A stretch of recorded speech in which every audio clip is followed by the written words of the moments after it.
Asia live ടിവിയിലെ feng shui പ്രോഗ്രാമിലേക്ക് ഏവർക്കും സ്വാഗതം. ഒരു വീടിനെ സംബന്ധിച്ചിടത്തോളം ഏറ്റവും പ്രാധാന്യമർഹിക്കുന്ന ദിക്കുകളിൽ ഒന്ന് ആ വീടിൻ്റെ കന്നിമൂലയാണ്. അപ്പോൾ നമുക്കറിയാം, നമുക്ക് ഇവിടെ തിരുവനന്തപുരം, കൊല്ലം ഈ ഭാഗങ്ങളിലെല്ലാം വടക്കോട്ട് ചെറിയ ചെറിയ മാറ്റങ്ങളുണ്ടെന്ന് തോന്നുന്നു. ആ ഭാഗത്തെല്ലാം നമ്മൾ ആദ്യമായിട്ട് ഒരു വീടിന് സ്ഥാനം കണ്ടിട്ട് കുറ്റിയടിക്കുന്നത് തെക്ക് പടിഞ്ഞാറ് ഭാഗത്താണ്. വീടിൻ്റെ തെക്ക് പടിഞ്ഞാറ് ഭാഗത്താണ്. അപ്പം ഒരു വസ്തുവിനെ സംബന്ധിച്ചിടത്തോളം ഏറ്റവും കുറച്ചു മുറ്റം തെക്കും അതിലൊരല്പം കൂട്ടി പടിഞ്ഞാറും കൂടെ കണ്ടുകൊണ്ട് ആ തെക്ക് പടിഞ്ഞാറ് ഭാഗത്തേക്ക് കയറ്റി നിർത്തിക്കൊണ്ടാണ് ഫസ്റ്റ് കന്നിക്കുറ്റി അടിക്കുന്നത്. ആ കന്നിക്കുറ്റിയിൽ നിന്നും നമ്മൾ നേരെ കിഴക്കോട്ടും അവിടെ നിന്ന് വടക്കോട്ടും ചരട് പിടിച്ചുകൊണ്ടാണ് വീടിൻ്റെ ആ ഒരു കണപ്പറുത്ത് ഒരു വാസ്തുമണ്ഡലം നമ്മൾ കറക്റ്റ് ചെയ്യുന്നത്.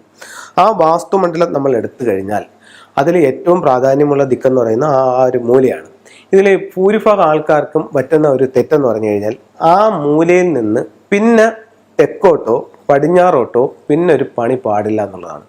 അപ്പോൾ ഒരുപാട് ആൾക്കാർ ഈ തെറ്റ് ആവർത്തിക്കുന്നുണ്ട്. തെക്കോട്ടോ പടിഞ്ഞാറോട്ടോ പിന്നെ പണിയുന്നത് ആ മൂലയിൽ നിന്നായിരിക്കില്ല. ചിലപ്പം ആ മൂല അതുപോലെ നിർത്തിയിട്ട് അവിടെ നിന്നും 10 അടി ഫ്രണ്ടിലോട്ട് കിഴക്കോട്ട് കയറ്റിയിട്ട് അവിടെ നിന്ന് ഒരു ടോയ്ലറ്റ് എടുക്കാം. അവിടെ നിന്നൊരു ടോയ്ലറ്റ് എടുക്കുമ്പോൾ എന്തോ പറ്റി, ഈ തെക്ക് പടിഞ്ഞാറ് എന്ന് പറയുന്നത് ഈ ടോയ്ലറ്റിൻ്റെ ഏരിയ എത്രത്തോളം വലത്തോട്ട് നീങ്ങിയില്ലേ, ആ ഏരിയയിലേക്ക് മാറി. അപ്പം കന്നിമൂല ഭാഗം അവിടെ നഷ്ടപ്പെട്ടു പോയി. ഇതേപോലെ തന്നെ പടിഞ്ഞാറ് വശം, ഇപ്പോൾ വടക്ക് പടിഞ്ഞാറ് അടുക്കളയുള്ള ഒരു വ്യക്തിയെ സംബന്ധിച്ചിടത്തോളം ഇവർ അത് ഈ പ്ലാനിൽ ഒരു വർക്ക് ഏരിയയും കൂടെ പ്ലാനിലില്ലാത്തൊരു വർക്ക് ഏരിയയും കൂടെ അതിനുശേഷം പണിയും. അപ്പോൾ അത് വടക്ക് പടിഞ്ഞാറ് ഭാഗത്ത് നിന്ന് പുറത്തോട്ട് തള്ളിയാണ് ചെയ്തിരിക്കുന്നത്. അപ്പോൾ പടിഞ്ഞാറോട്ട് തള്ളിയാണ് അതും ചെയ്തിരിക്കുന്നത്. അപ്പോൾ എന്തോ സംഭവിച്ചു, വടക്ക് പടിഞ്ഞാറ് ഭാഗം തള്ളി പുറത്തോട്ട് വന്നപ്പം കന്നിമൂല നഷ്ടപ്പെട്ടു. അപ്പം ഒരു വീടിൻ്റെ കന്നിമൂല എന്ന് പറഞ്ഞു കഴിഞ്ഞാൽ അവരെ വീടിൻ്റെ പുരോഗതിയെ വളരെ വളരെ സാരമായ രീതിയിൽ ബാധിക്കുന്ന ഒരു ദിക്കാണ്. അപ്പോൾ അവിടെ കന്നിമൂല ഭാഗത്ത് ദോഷം വന്നു കഴിഞ്ഞാൽ ആ വീട്ടുകാരുടെ വ്യക്തിത്വത്തെ അത് ബാധിക്കാനായിട്ട് സാധിക്കുന്നുണ്ട്. അവർ വ്യക്തിത്വത്തിന് ക്ഷതം സംഭവിക്കാൻ അല്ലെങ്കിൽ വ്യക്തിത്വം ക്ഷയിച്ചുകൊണ്ടിരിക്കാനൊക്കെ ആ ഒരു കാരണം കൊണ്ട് കാരണമാവും. അടുത്തത് ആരോഗ്യം എന്ന് പറയുമ്പോഴത്തേക്ക് വീടിൻ്റെ പൊതുവെയുള്ള ആരോഗ്യം നഷ്ടപ്പെട്ടു പോകുന്നൊരവസ്ഥ, പ്രത്യേകിച്ചും സ്ത്രീകൾക്ക്. അത് കഴിഞ്ഞിട്ട് സമ്പത്ത് എന്ന് പറയുമ്പോഴത്തേക്ക് ഇപ്പോൾ ഒരു വീടിനെ സംബന്ധിച്ചിടത്തോളം ഞാനൊരു ജസ്റ്റ് ഇത് പറയാം. ഇതുപോലെ തന്നെ ഇപ്പോൾ ഇവിടെ എങ്ങനെയാണോ ഞാൻ ചെയ്തിരിക്കുന്നത്, ഇപ്പോൾ ഇതിൽ പലർക്കും വാസ്തുക്കാർക്ക് അല്ലെങ്കിൽ വാസ്തു അറിയാവുന്ന ആൾക്കാരെ സംബന്ധിച്ചിടത്തോളം അവർ ഈ പ്രോഗ്രാം കാണുമ്പോൾ അവർക്കുള്ള സംശയം എന്ന് പറഞ്ഞാൽ ഇതിന് നമ്മൾ ഇതേപോലെ നമ്മൾ 8-9 തിരിക്കുമ്പോൾ മുകളിൽ എഴുതുന്നത് നോർത്ത് അല്ലേ എന്നൊരു സംശയം അവർക്കുണ്ട്. അതെ, ശരിയാണ്. വാസ്തുപ്രകാരം എഴുതുമ്പോൾ ആദ്യം നോർത്താണ് മുകളിൽ എഴുതുന്നത്. പക്ഷേ ഫെങ്ഷുയി പ്രകാരം ചെയ്യുമ്പോൾ ആദ്യം സൗത്താണ് മുകളിൽ എഴുതുന്നത്.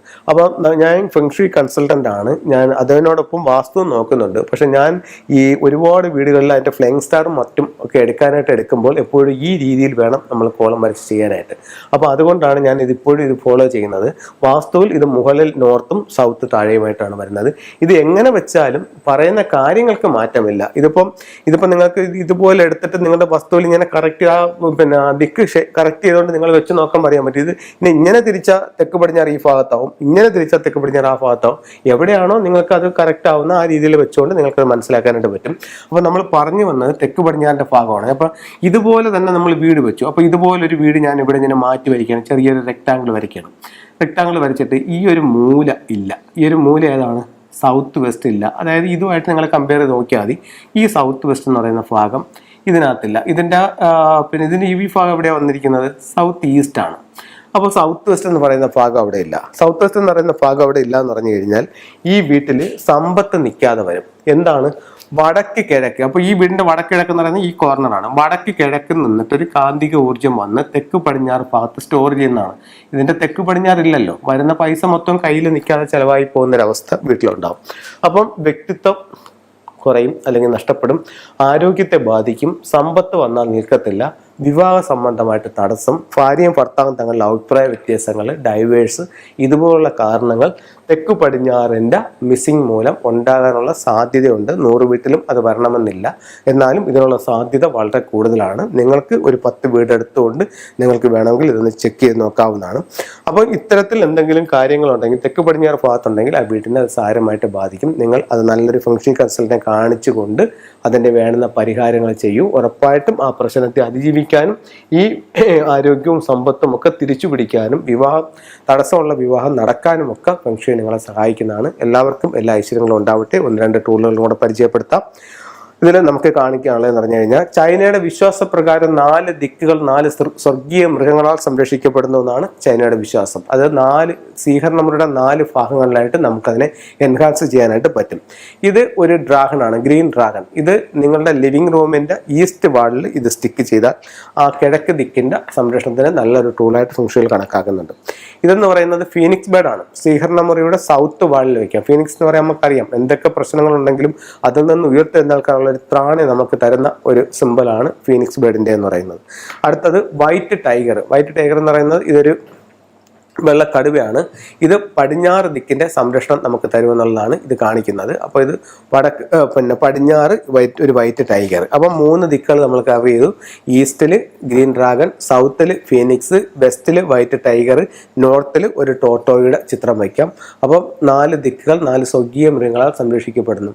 ഇത് വളരെ വളരെ റിസൾട്ടുള്ള, നമുക്ക് പറഞ്ഞറിയിക്കാൻ പറ്റാത്ത രീതിയിൽ നമുക്ക് റിസൾട്ട് തരുന്ന ഒരു ടൂളാണിത്. ഞാൻ ഒരുപാട് വീടുകളിൽ ഞാൻ ചെയ്യുന്ന എല്ലാ കൺസൾട്ട് ചെയ്യുന്ന വീടുകളിലും ഈ ഒരു ടൂള് ഞാൻ അവർക്ക് പറഞ്ഞു കൊടുക്കാറുണ്ട്. അപ്പോൾ ഈ ഒരു ടൂള് മാത്രം, ഈ ഒരു 4 ടൂള് മാത്രം നിങ്ങൾ വെച്ച് നോക്കൂ. ആ വ്യത്യാസം നിങ്ങൾക്ക് അനുഭവിച്ചറിയാനായിട്ട് സാധിക്കുന്നതാണ്. അത് കഴിഞ്ഞ് നമുക്ക് ഉപയോഗിക്കാവുന്ന മറ്റൊരു ടൂൾ എന്ന് പറയുന്നത് ഹുവാൻ കിങ് എന്ന് പറഞ്ഞിട്ട് ഒരു സ്റ്റാച്ചു ആണ്. ഇത് മെയിൻ ഡോറിലോട്ട് നോക്കി നിൽക്കുന്നത്. വീട്ടിലേക്ക് വരുന്ന നെഗറ്റീവ് എനർജികളിൽ നിന്ന് വീടിനെ പ്രൊട്ടക്റ്റ് ചെയ്യാനായിട്ട് ഈ ഒരു സ്റ്റാച്ചുവിന് കഴിയും. അതിൻ്റെ കുറച്ചും കൂടെ വലിയൊരു സ്റ്റാച്ചു ആണ് ഈ പറയുന്ന ഹുവാൻ കിങ്. ഇത് മെയിൻ ഡോറിലോട്ട് ഫേസ് ചെയ്ത് വെക്കാം. സ്വീകരണ മുറിയുടെ വടക്ക് പടിഞ്ഞാറ് ഭാഗത്ത് വയ്ക്കുന്നത് ഗൃഹനാഥനെ അഭിവൃദ്ധിപ്പെടുത്താനും ഇത് നല്ലതാണ്. ഭാര്യയും ഭർത്താവും തങ്ങളുള്ള ഐക്യത്തിനും വിവാഹം നടക്കാനും റണ്ടേരിയൻ ഡക്ക് വാങ്ങിച്ച് ബെഡ്റൂമിൻ്റെ തെക്ക് പടിഞ്ഞാറ് ഭാഗത്ത് വെക്കുന്നത് നല്ലതാണ്. അത് കഴിഞ്ഞിട്ട് നമുക്ക് തൊഴിൽപരമായിട്ട് ഉയർച്ച ഉണ്ടാവാനായിട്ട് നോർത്തിൽ അരോന മത്സ്യത്തിൻ്റെ സ്റ്റാച്ചു വയ്ക്കാം. അപ്പോൾ ഇത്തരത്തിലുള്ള ഓരോ ചിത്രങ്ങളും രൂപങ്ങളും നിങ്ങൾ ഉപയോഗിച്ച് നോക്കൂ. നിങ്ങളുടെ ജീവിതത്തിൽ ഒരുപാട് ഉയർച്ചകൾ ഉണ്ടാവട്ടെ എന്ന് പ്രാർത്ഥിച്ചുകൊണ്ട് നിർത്തുന്നു. നന്ദി, നമസ്കാരം.